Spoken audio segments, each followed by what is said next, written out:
Imbonitore, macchietta, sorta di caricatura dell'italiano medio. Dalla fine della guerra è ritratto come un meme vivente. Non importa quanto sia fedele alla realtà storica, è il ritratto che la propaganda antifascista ha creato all'uso e consumo del popolo italiano, il ritratto di Benito Amilcare Andrea Mussolini.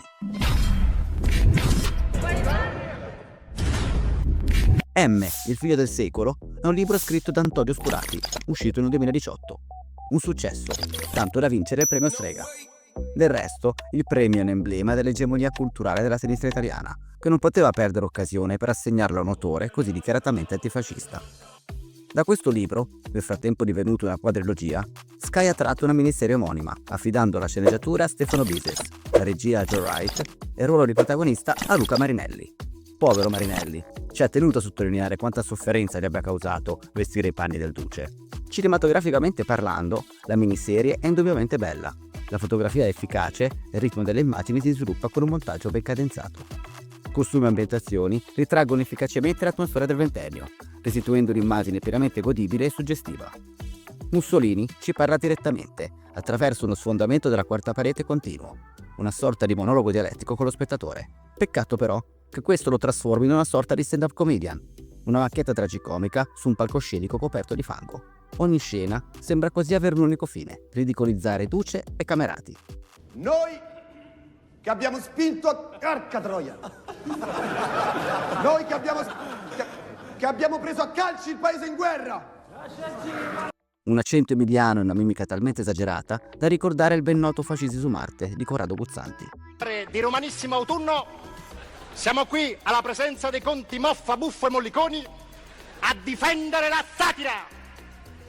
E questa giovine italiana, il cui solo delitto è d'essere nervosa... Una parlata che oggi fa ovviamente sorridere, ma che a suo tempo era anzi un linguaggio sofisticato, di estrazione futurista ed avanguardia, che faceva del Duce un rettore apprezzato da tutto il mondo. Ma non è certo un rettore sofisticato quello che la serie vuol mostrare. Sin dal principio lo vediamo anzi mezzo nudo nei filmati di propaganda per il popolo. Se a quei tempi era una scelta estetica che umanizzava il leader, scegliere di usarla fra le immagini iniziali diventa solo un modo per ridicolizzarlo, mostrare i leader mezzi nudi è del resto un classico modo per delegittimarli. Nelle interviste, gli autori hanno spiegato che il loro obiettivo era di attirare sul protagonista un'iniziale simpatia, che giustificasse l'attrazione popolare su di lui. Già nel primo discorso, però, il Duce sembra disprezzare il popolo d'Italia. C'è sempre un tempo in cui i popoli smarriti van verso le idee semplici.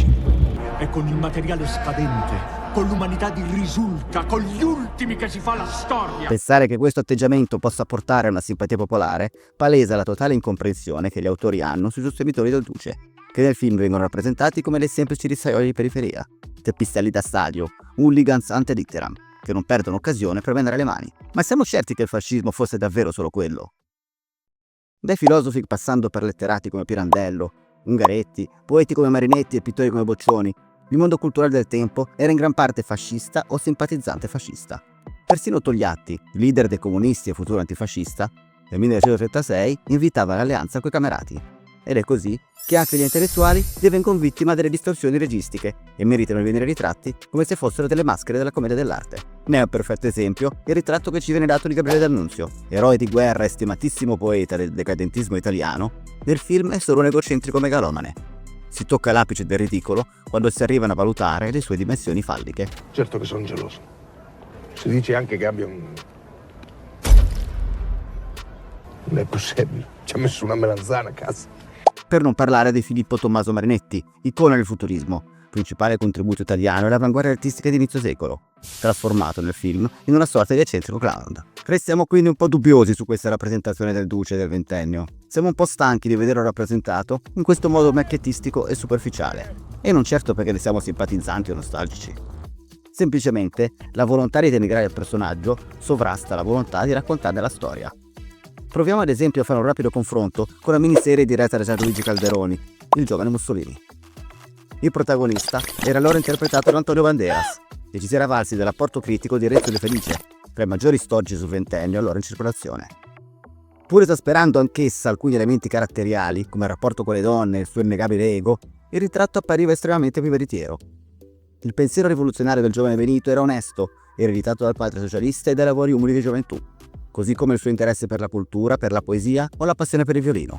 Aspetti che contrastano con il machismo patriarcale e la sola sete di potere che vengono costantemente associati alla sua figura. Altrettanto artificiosa è la rappresentazione del discorso conclusivo della prima serie, il celebre discorso sull'omicidio Matteotti.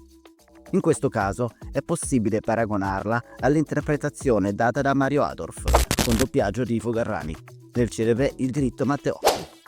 Sebbene in nessuno dei due casi il discorso sia stato seguito fedelmente, nel film di Vancini i toni sono estremamente più fedeli a quelli del vero Benito. Non vi è questa esagerazione grottesca e intenzionale che vuole rappresentare una sorta di villain cinematografico. Benito era un uomo politico e parlava da uomo politico. Si dice il fascismo è un'orda di barbari accampati nella nazione, è un movimento di banditi e di predoni, si insena la questione morale e noi conosciamo la triste storia delle questioni morali in Italia. Ma poi, oh signori, quali farfalle andiamo a cercare sotto l'arco di Tito? Vi lasciamo in descrizione il link al discorso completo, di modo che possiate valutare da soli quanto sia congruente con la rappresentazione data dalla serie. A conti fatti, la parabola fascista ha rappresentato efficacemente lo zeitgeist del tempo, quel clima di tumulti sociali, guerre, imprese coloniali, moti ed insurrezioni, ma anche spirito moderno e rivoluzionario nella cultura e nelle arti.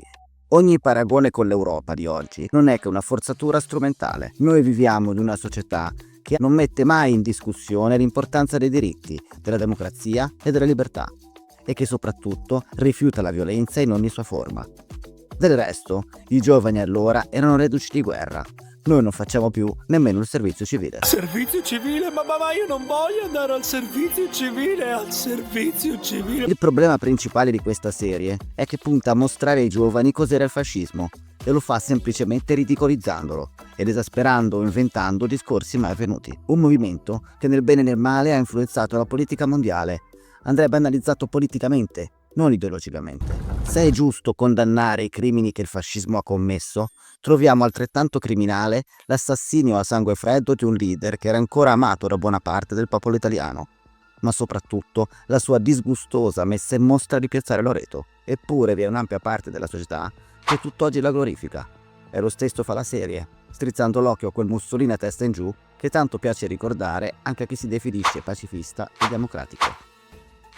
Eppure bisogna stare attenti a dire qualcosa di così ovvio. Viviamo in un paese dove è praticamente obbligatorio definire come ci poniamo in relazione a un qualcosa che è finito 80 anni fa. È antifascista o no? Insomma, lei non è antifascista, si definisce antifascista. Vi sentite antifascisti? Salve, lei si sente antifascista? Lei è antifascista. Tu ti senti antifascista? Dichiarate antifascisti? Certo, che problema c'è? Te la trovo anche un po' anacronistica. L'aver costruito le basi della nostra Repubblica sulla sua demonizzazione ha svilito parte del nostro sentire comune come popolo, facendoci vergognare di qualsiasi approccio anche solo timidamente patriottico. Sostenere che il Mussolini di questo film abbia ben poco di veritiero, sappiamo che sarà per molti sufficiente per etichettarci con qualche definizione sgradita. È un fascista. Ci consola vedere che, benché in pochi, non siamo gli unici ad averne avuto una percezione macchiettistica.